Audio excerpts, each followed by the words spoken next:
नमस्कार, आप देख रहे हैं हिमाचल न्यूज। आइए जानते हैं आज के प्रमुख समाचार और दिन भर की बड़ी सुर्खियां।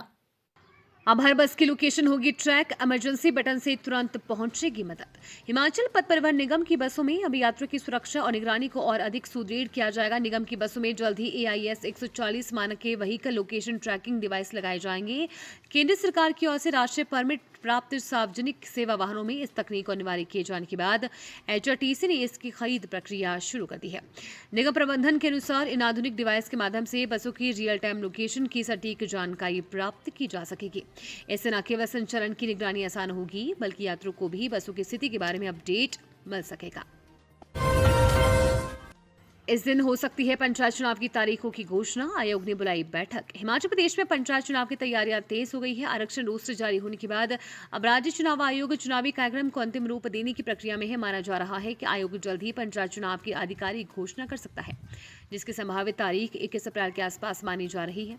इस संबंध में राज्य चुनाव आयोग ने 16 अप्रैल को एक महत्वपूर्ण बैठक बुलाई है। इस बैठक की अध्यक्षता राज्य चुनाव आयुक्त अनिल खाची करेंगे, जिसमें चुनावी स्केड्यूल पर विस्तृत चर्चा होगी। बता दें कि प्रदेश में ग्राम पंचायत, पंचायत समिति और जिला परिषद के चुनावों की पूरी प्रक्रिया को पूरा करने में लगभग 30 दिन का समय लगता है। कांगड़ा एयरपोर्ट पर लवारिस बैग मिलने से मचा हड़कंप, खाली कराया गया पूरा परिसर। हिमाचल प्रदेश के कांगड़ा स्थित गगन एयरपोर्ट पर शनिवार सुबह उस समय अफरा तफरी मच गई जब एयरपोर्ट के वॉशरूम में एक लवारिस बैग पाया गया। एहतियात के तौर पर पूरे एयरपोर्ट परिसर को खाली करवा दिया गया और कुछ समय के लिए उड़ान सेवाएं भी प्रभावित रही। हिमाचल में BPL जन के नियम में बड़ा बदलाव। अब ये परिवार भी होंगे पात्र। जाने कब तक कर सकते हैं आवेदन। हिमाचल प्रदेश सरकार ने BPL परिवारों की चयन और सत्यापन प्रक्रिया में बड़े बदलाव किए हैं। सरकार के नए आदेशों के अनुसार अब उन परिवारों को भी BPL सूची में शामिल किया जाएगा जो किन्हीं कारणों से पहली सूची से बाहर रह गए थे।